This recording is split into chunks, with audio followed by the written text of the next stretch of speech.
चुनाव आयोग के ऐलान के साथ ही देश के सबसे बड़े राज्य यानी उत्तर प्रदेश में सियासी दंगल शुरू हो गया है। हर दल लोगों को अपने वादों से रिझाने में लगा है। रिपब्लिक भारत और पी-मार्क ने उत्तर प्रदेश की जमीनी हकीकत और जनता का मन जानने की कोशिश की। अभी चुनाव हो उत्तर प्रदेश में तो किसे जनादेश होगा, दिखाते हैं आपको।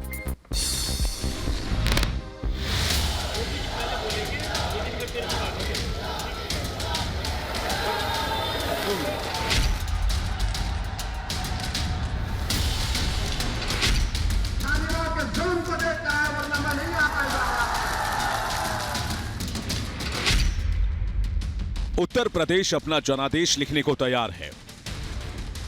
तेरी बस ईवीएम की बटन पर उंगली रखने की है। सियासी योद्धा एड़ी चोटी का जोर लगा रहे हैं। भले ही चुनाव आयोग ने फिलहाल जनसभाओं पर रोक लगा रखी है, लेकिन दूसरे माध्यमों से सियासी दल जनता तक पहुंचने में कोई कोर कसर नहीं छोड़ रहे। सीएम योगी खुद चुनावी मैदान में उतर चुके हैं तो अखिलेश यादव 2012 दोहराने की पुरजोर कोशिश में लगे हैं। बसपा सुप्रीमो मायावती अपने कार्यकाल की मिसाल लोगों को दे रही हैं। असदुद्दीन ओवैसी ने लड़ाई को और भी रोचक बना दिया है।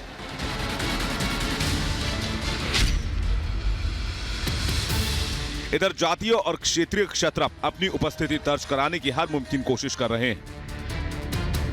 ऐसे में जब जनता जनार्दन अपनी सरकार चुने, उससे पहले रिपब्लिक भारत और पी-मार्क ने उत्तर प्रदेश की जमीनी हकीकत और जनता का मन जानने की कोशिश की कि आखिर आज चुनाव हो तो उत्तर प्रदेश का जनादेश क्या होगा। इस सर्वे का सैंपल साइज 16,390 का है और सर्वे 5 जनवरी से 16 जनवरी के बीच किया गया है। इस सर्वे के मुताबिक बीजेपी सत्ता बरकरार रखने में कामयाब होगी। 2017 की तुलना में सीटें भले कम होंगी, लेकिन सीटों की संख्या बहुमत के जादुई आंकड़े से काफी ज्यादा होगी। बीजेपी को अपने सहयोगियों के साथ 41% से ज्यादा वोटों के साथ 252 से 272 सीट मिलने के अनुमान हैं। वहीं समाजवादी पार्टी अपने पिछले प्रदर्शन में सुधार करेगी और इस बार प्रदर्शन 3 अंकों में हो सकता है, लेकिन बहुमत का आंकड़ा छूने में नाकामयाब रहेगी। समाजवादी पार्टी सहयोगियों समेत करीब 33% वोट के साथ 111 से 131 सीटें जीत सकती है। बसपा का प्रदर्शन पिछले बार से भी गिरता नजर आ रहा है। बसपा करीब 13% वोटों के साथ 8 से 16 सीटें जीत सकती है।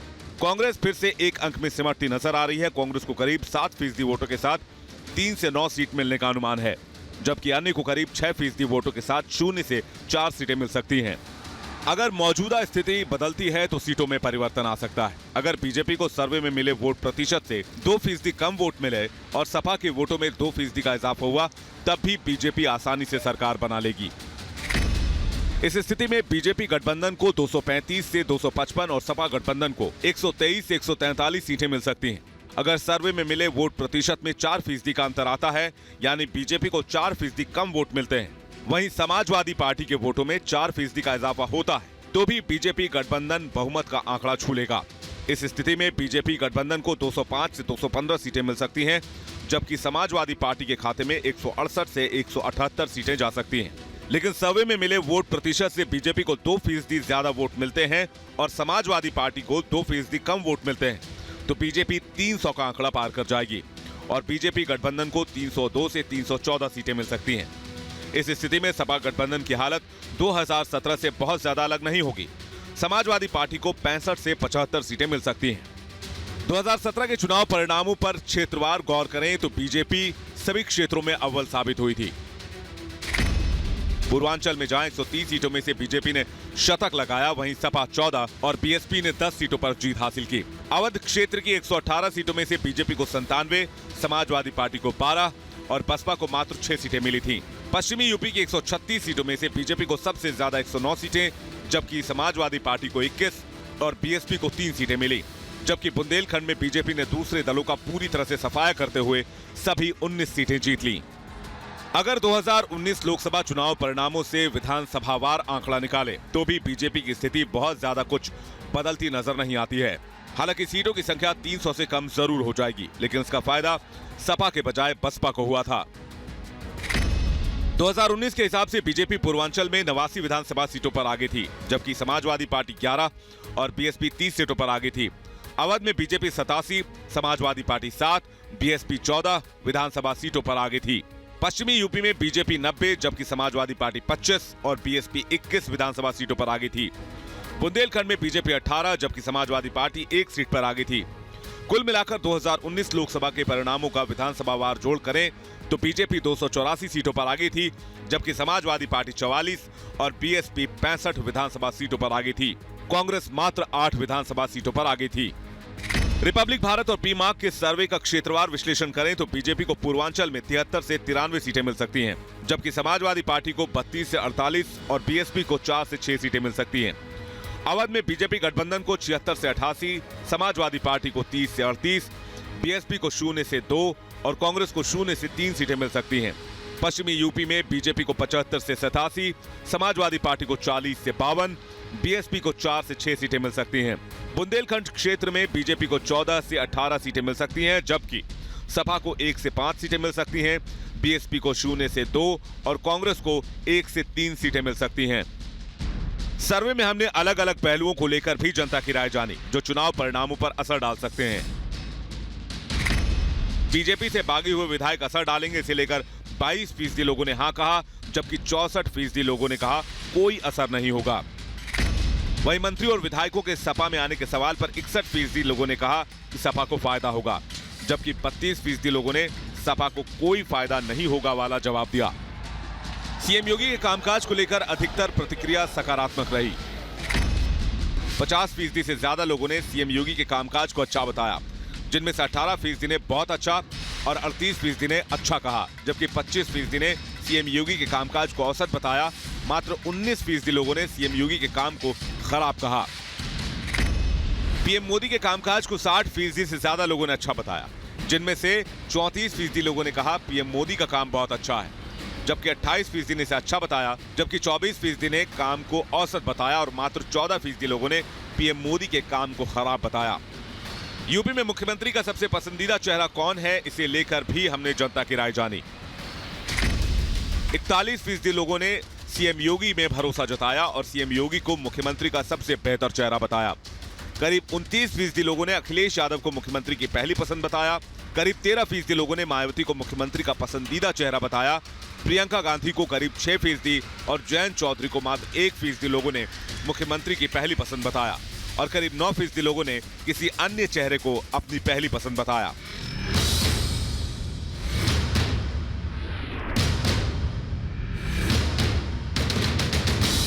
एक तरफ जहां लोग सीएम योगी को पहली पसंद मान रहे हैं और सीएम योगी के कामकाज से संतुष्ट हैं, वहीं बीजेपी विधायकों के प्रति लोगों में नाराजगी दिखी। बीजेपी विधायकों के कामकाज से संतुष्ट होने के सवाल पर 54% लोगों ने कहा कि वो बीजेपी विधायकों के कामकाज से संतुष्ट नहीं हैं, जबकि 38% लोगों ने कहा कि बीजेपी विधायक के कामकाज से वो संतुष्ट हैं। कुल मिलाकर रिपब्लिक भारत और पीमार्क के सर्वे में बीजेपी एक बार फिर बड़े अंतर से सरकार बनाने की ओर आगे बढ़ती नजर आ रही है और सीएम योगी उत्तर प्रदेश के सबसे लोकप्रिय नेता बनकर उभरे हैं। Bureau report, Republic Bharat. चुनाव के लिए बिगुल बज चुका है। उत्तराखंड, पंजाब, गोवा और मणिपुर में क्या होगा? रिपब्लिक भारत और पीमार्क ने जमीनी हकीकत जानने के लिए 5 राज्यों में सबसे सटीक सर्वे किया है। क्या आया है इस सर्वे में, दिखाते हैं आपको।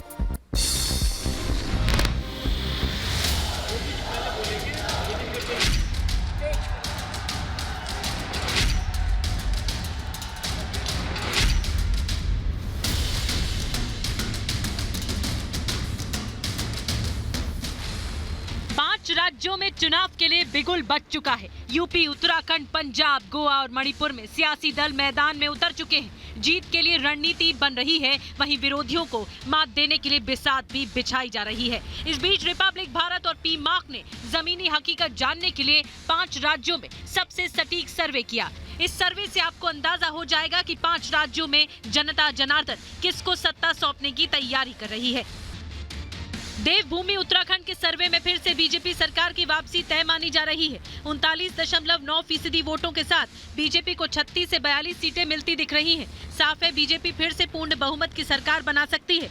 37.5% वोटों के साथ कांग्रेस को 25 से 31 सीटें मिल रही हैं। आम आदमी पार्टी को 13.1 वोटों के साथ 2 सीटें मिल सकती हैं।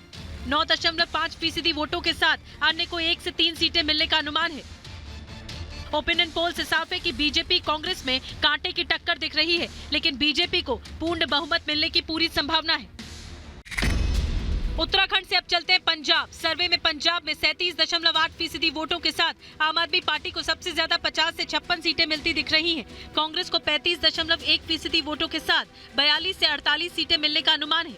शिरोमणि अकाली दल 15.8% वोटों के साथ 13 से 17 सीटें जीत सकती है। बीजेपी और उसके सहयोगी संगठनों को 5.7% वोटों के साथ 1 से 3 सीटें मिलने का अनुमान है। वहीं 5.6% वोटों के साथ अन्य भी 1 से 3 सीटें जीत सकते हैं। ओपिनियन पोल से साफ है कि पंजाब में आम आदमी पार्टी को सबसे ज्यादा सीटें मिल रही हैं, लेकिन बहुमत से वह भी दूर है। ऐसे में माना जा रहा है कि चुनाव के बाद पंजाब में गठबंधन की सरकार बन सकती है। सर्वे में गोवा में बीजेपी को सबसे ज्यादा सीटें मिलती दिख रही हैं। 30.5% वोटों के साथ बीजेपी को 16 से 20 सीटें मिलने का अनुमान है। 22.2% वोटों के साथ कांग्रेस को 9 से 13 सीटें मिल सकती हैं। 17.4% वोटों के साथ आम आदमी पार्टी को 4 से 8 सीटें मिल सकती हैं। 12.2% वोटों के साथ टीएमसी और उसके सहयोगियों को 1 से 5 सीटें मिल सकती हैं। 17.7% वोटों के साथ अन्य को 1 से 3 सीटें मिलने का अनुमान है। साफ है, गोवा में बीजेपी को सबसे ज्यादा सीटें मिल रही हैं। बहुमत भी मिल सकता है और बहुमत के लिए दूसरे दलों का सहयोग भी लेना पड़ सकता है। ओपिनियन पोल में नॉर्थ ईस्ट के राज्य मणिपुर में बीजेपी फिर से सत्ता में वापसी करती दिख रही है। 39.2% वोटों के साथ बीजेपी को 31 से 37 सीटें मिल सकती हैं। 28.7% वोटों के साथ कांग्रेस को 13 से 19 सीटें मिल सकती हैं। 14.2% वोटों के साथ एमपीपी को 3 से 9 सीटें मिल सकती हैं। वहीं एनपीएफ को 6.4% वोटों के साथ 1 से 5 सीट मिल सकती है। 11.5% वोटों के साथ अन्य को 2 सीटें मिलने का अनुमान है। ओपिनियन पोल से साफ है कि मणिपुर में बीजेपी पूर्ण बहुमत की सरकार बना सकती है। रिपब्लिक भारत और पीमार्क के सबसे सटीक सर्वे से साफ है कि 5 राज्यों में हो रहे चुनाव में बीजेपी का स्कोर 4-1 रह सकता है। मतलब बीजेपी राज्यों में फिर से सरकार बनाती दिख रही है। वहीं पंजाब में पहले भी उसकी सरकार नहीं थी और सर्वे में भी उसकी सरकार बनती नहीं दिख रही। सर्वे में यूपी में बीजेपी की फिर से सरकार बनती दिख रही है। ओपिनियन पोल से साफ है कि मोदी और योगी का जादू फिर चलने वाला है। Bureau report, Republic Bharat. चुनावी मौसम में यूपी में सियासी दल किसानों को लुभाने की कोशिशों में लगे हैं। अखिलेश यादव ने अन्न संकल्प लेते हुए बीजेपी सरकार को हटाने की बात कही, तो बीजेपी ने अखिलेश पर जोरदार पलटवार किया।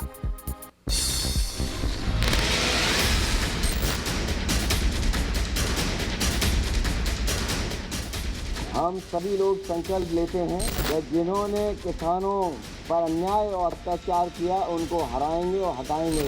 किसानों की फसल किसी आपदा में बर्बाद हो जाए तो 2-2 साल तक मुआवजा भी नहीं मिलता था, और किस मुंह से किसान की बात करते हैं। अखिलेश ने किया अन्न संकल्प। सीएम योगी ने बताया स्वांग। 2022 में अन्नदाता करेंगे बेड़ा पार। 2022 के सियासी संग्राम को जीतने के लिए अब सभी पार्टियां अन्नदाता को लुभाने की कोशिश कर रही हैं। अखिलेश यादव ने अन्न संकल्प किया। तो जिन्होंने किसानों पर अन्याय और अत्याचार किया उनको हराएंगे। इस मौके पर समाजवादी पार्टी के अध्यक्ष अखिलेश यादव ने ऐलान किया कि अगर उनकी सरकार बनती है तो सभी किसानों को सिंचाई के लिए मुफ्त बिजली और ब्याज मुक्त लोन दिया जाएगा। किसानों के लिए बीमा और पेंशन का भी इंतजाम किया जाएगा। कि सभी फसलों के लिए एमएसपी प्रदान की जाएगी और गन्ना किसानों को 15 दिन में उनका भुगतान सुनिश्चित किया जाएगा। इसके लिए फार्मर्स रिवॉल्विंग फंड भी अगर बनाना पड़ेगा, फार्मर्स रिवॉल्विंग फंड बनाने का काम करेंगे, जिससे किसानों का भुगतान न रुके। कि सभी किसानों की सिंचाई के लिए मुफ्त बिजली दी जाएगी। अखिलेश एक तरफ जहां किसानों के लिए बड़े बड़े वादे कर रहे हैं, तो वहीं लखीमपुर कांड के जरिए बीजेपी सरकार को घेरने की कोशिश कर रही है। किसान तरई संगठन के तेजिंदर सिंह विर्क समाजवादी पार्टी में शामिल हो गए। अखिलेश ने बताया कि वही तेजिंदर सिंह हैं जिन पर गाड़ी चढ़ाने की कोशिश की गई थी। कि उन्होंने किसानों के ऊपर जीप चढ़ाई और कई मौकों पर मैंने कहा अंग्रेजों की सरकार में भी ऐसा जुल्म नहीं हुआ होगा जैसा भारतीय जनता पार्टी की सरकार में हुआ। उस सरकार से क्या उम्मीद करोगे? इसीलिए हम संकल्प ले रहे हैं, ये अन्य संकल्प ले रहे हैं। जिन्होंने किसानों के साथ ऐसा व्यवहार किया है उनको हटाएंगे और हराएंगे। इस मौके पर अखिलेश ने कहा कि वो अपने घोषणा पत्र में सभी फसलों के लिए एमएसपी और गन्ना किसानों को 15 दिन में भुगतान सुनिश्चित करेंगे। 300 यूनिट फ्री बिजली देने का संकल्प पूरा करेंगे। अखिलेश के वादे पर बीजेपी ने सवाल उठाए।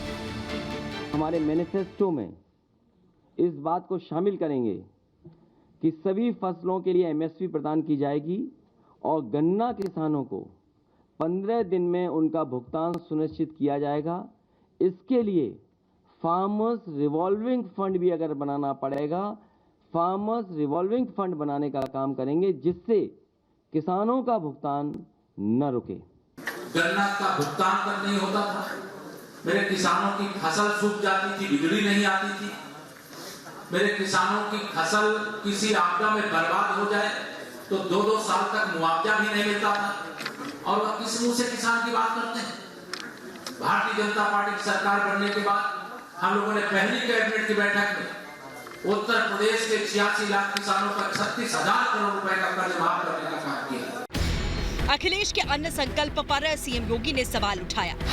योगी ने ट्वीट किया, मैं प्रदेशवासियों को आश्वस्त करता हूं कि जनता जनार्दन के आशीर्वाद से जब 10 मार्च को भारतीय जनता पार्टी पुनः प्रचंड बहुमत के साथ सरकार बनाएगी तो वह फिर से पेशेवर गुंडों और अपराधियों पर वैसे ही टूटेगी जैसे पहले इन्हें बिल के अंदर घुसाया था। दंगाइयों, अपराधियों और आतंकवादियों का हाथ थामने वाले लोग आज अन्न को हाथ में लेकर अन्नदाता के हित चिंतक होने का स्वांग कर रहे हैं। प्रदेश जानता है कि प्रतिकूल मौसम से अधिक इनके शासनकाल में हुए दंगों ने ही किसानों को हानि पहुंचाई। ये तो सिर्फ जिन्ना प्रेमी हैं। सभी पार्टियां जानती हैं कि चुनावी जंग को जीतने के लिए अन्नदाता का आशीर्वाद भी जरूरी है। इसीलिए चुनावी मौसम में अखिलेश यादव फ्री बिजली समेत बड़े-बड़े वादे कर रहे हैं।